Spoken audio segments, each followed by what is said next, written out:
स्याही सूखती नहीं है अखबारों की, दूसरी खबर आ जाती है बलात्कारों की। जहां एक तरफ हम कहते हैं कि नारी की पूजा करते हैं, उसे सीता का दर्जा देते हैं, बड़े बड़े प्रोग्राम्स में सिर्फ उसके चरण चूमना, मैं नहीं मानती कि इस तरह से हम नारी को सम्मान दे सकते हैं। सबसे पहले अगर मैं बताऊं तो आज हमारे हिंदुस्तान में 42,000 से ऊपर रेप केसेस हर साल दर्ज होते हैं, जिसमें से 163 केस। सबसे पहले मैं उनसे पूछना चाहूंगी कि आप सरकार ही क्यों बनी? जहाँ एक तरफ चाइना में डेथ की सजा है, अमेरिका में उम्र कैद की सजा है, अरब और सऊदी में बैला बीच चौराहे पर काट दिया जाता है, तो वहाँ हिंदुस्तान में मानसिक स्थिति देखिए। हम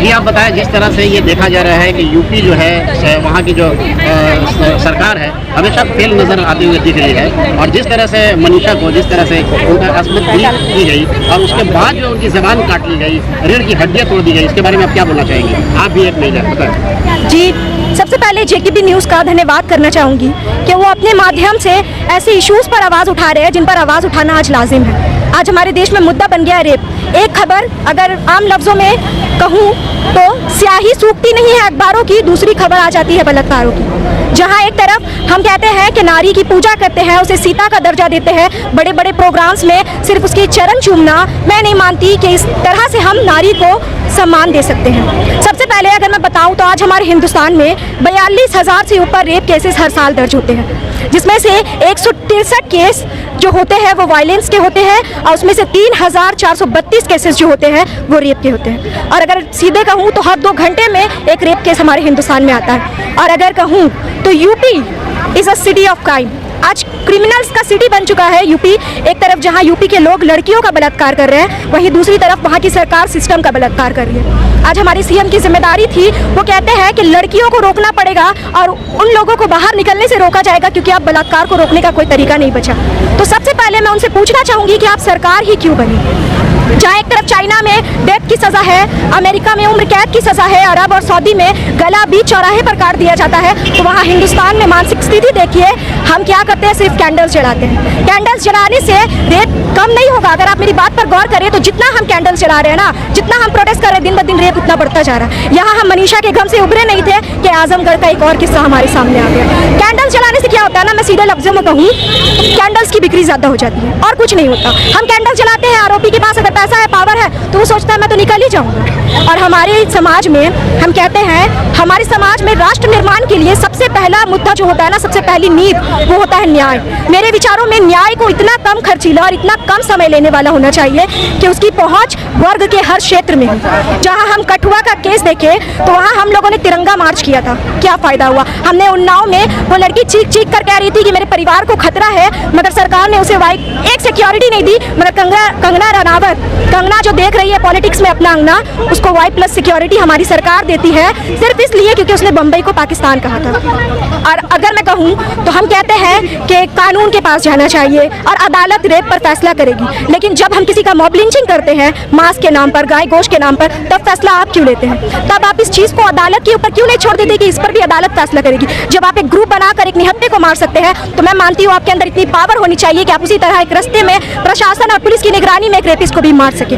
हम क्या आवाज़ बुलंद करने से क्या प्रशासन वहाँ की यूपी सरकार की फेलियर है? जी, पूरी अगर आप देखें तो आज 1 महीने में हमने इतने केसेस देखे, चाहे वो मॉब लिंचिंग का हो, चाहे वो रेप का हो, चाहे वो हिंसा का हो, हर टाइम यूपी की सरकार फेल रही है। ये कैसा राम राज्य है? मैं उनसे आप अपने परिचय?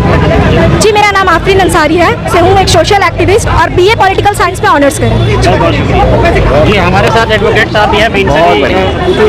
आज जो देश में चल रहा है, मानसिकता जो चल रही है, देखी जा रही है, तो इसके बारे में आप क्या बोलना चाहेंगे? सबसे पहले आज का जो ये प्रोटेस्ट एहतजाजी प्रोग्राम अरसलान होटल 7 पॉइंट के नज़दीक जो हो रही है, पर्पल फाउंडेशन की जो रूह रवां उज़्मा आलम साहिबा और उनके पूरे टीम को मैं शुक्रिया अदा करता हूं, और जितने भी एक्टिविस्ट आए हैं।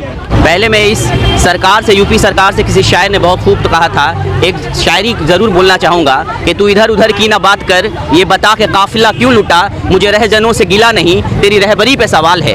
तू रहबर बना था, तूने बोला था कि बेटी बचाएंगे और बेटी पढ़ाएंगे। आज देखिए बीजेपी का क्या सोच है, स्लोगन देते हैं बेटी बचाओ बेटी पढ़ाओ, पर जब एक यौन शोषण के आरोपी इनके पूर्व MP चिन्मयानंद जेल से बाहर होते हैं तो उनको फूलों का माला पहना के स्वागत किया जाता है। यूपी के जो हैं एमएलए जो सेंगर साहब, उनको जो है ये बलात्कारी पाया जाता है, दोषी पाया जाता है, और उनको जो है ये लोग जो है साक्षी महाराज एमपी बीजेपी के इनको देखने जाते हैं, इनके बारे में हालचाल पूछने जाते हैं। तो ये सब ढोंग है, ये सब दिखावा है। आज का जो परसों का जो वाकया है, जो मेरी बहन एक मनीषा वाल्मीकि, जिसके कई सपने होंगे, जो कुछ जिंदगी में बनना चाहती होगी, जो अपने माँ के साथ जद्दोजहद करती थी, खेत में काम करती थी, खेत का वाकया है, माँ और दोनों मनीषा काम कर रही थी। 100 गज के दूरी पे ये 4 अपर कास्ट के लोगों ने, जो अपर कास्ट का दम भरते हैं और जो सदियों से जो है शोषण और पीड़ित करते रहते हैं, ये जो है SC ST का, इन लोगों ने फिर एक वाकया को अंजाम दिया।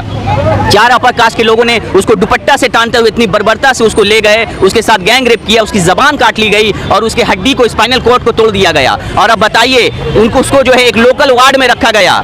1 हफ्ते तक उसको सही से ट्रीटमेंट नहीं मिली, मेडिकल ट्रीटमेंट। लास्ट मोमेंट पे AMU ट्रॉमा सेंटर के बाद से उसको सफदरगंज अस्पताल जब ले जाया गया दिल्ली में, 15 दिन के बाद उसने अपनी आखिरी सांस ली। तो मैं चाहूंगा, एक वाकया हुआ नहीं था, बलरामपुर में मेरी फिर एक बहन कविता के साथ में दर्दनाक हादसा हुआ है, गैंग रेप हुआ है, उसकी पैर तोड़ दी गई है। यूपी गवर्नमेंट फेल है, योगी जी फेल हैं। जल्द से जल्द यूपी गवर्नमेंट को बर्खास्त किया जाए और वहाँ पे गवर्नेंस रूल लागू किया जाए, यही मेरी आज यहाँ से डिमांड है। बहुत बहुत शुक्रिया। मैं इनसे भी पूछूंगा जी, आप एक महिला खुद हैं और इस तरह का हरकत जो हुई है, क्या मनीषा के साथ जो हुआ है ये बहुत गलत हुआ है, क्योंकि वो बच्ची का बहुत सारा सपना था, वो सपना को पूरा चूर चूर कर दिया गया। और ये एक नहीं होते होते दूसरा एक मुद्दा उठ के आ रहा है, तो ये कब बंद होगा? इसके लिए आज हम सब औरतें रास्ते पे आए हैं। वो बच्ची के साथ, एक बच्ची के साथ 4 जन बलात्कार करते हैं, उसका जबान काट दिया जाता, स्पाइनल कॉर्ड तोड़ दिया जाता। आप सोचिए कि उसकी माँ बाप से पूछे कि उसके दिल में क्या गुजरी है। ये यूपी सरकार पूरी फेल है, नाकाम है, निकम्मी है, बिल्कुल फेल है। ये सरकार को ही बदल देना चाहिए। यूपी में देखी जा रही है कि आए दिन वहाँ पे वारदात होती रहती है। आप यूपी में, तो यूपी में आप देख सकते हैं कि वहाँ पे सिर्फ गुंडा राज है और कुछ नहीं है। आप कानून राज पूरा ऑल ओवर इंडिया में देखिए, वहाँ पे क्राइम का रेशियो सबसे ज़्यादा है। एक जाहिल आदमी को आप सरकार देंगे तो क्या करेगा वो? जिस तरह से अजमत दरी हुई है मनीषा की, और अजमत दरी करने के बाद उसके बाद जो देखा गया है कि उनके जबान को काट लिया गया, फिर उसके बाद उनके रीढ़ की हड्डी को तोड़ दिया गया, तो इस पर क्या कहना चाहेंगे? आप जबान काट के क्या करेंगे? हिंदुस्तान के तमाम लोगों का जबान उनकी जबान से कहेंगे, आप उनका जबान काट के क्या करेंगे? हिंदुस्तान के जितने सेकुलर लोग हैं, हम लोग सब उनके भाई खड़ा हो जाएंगे।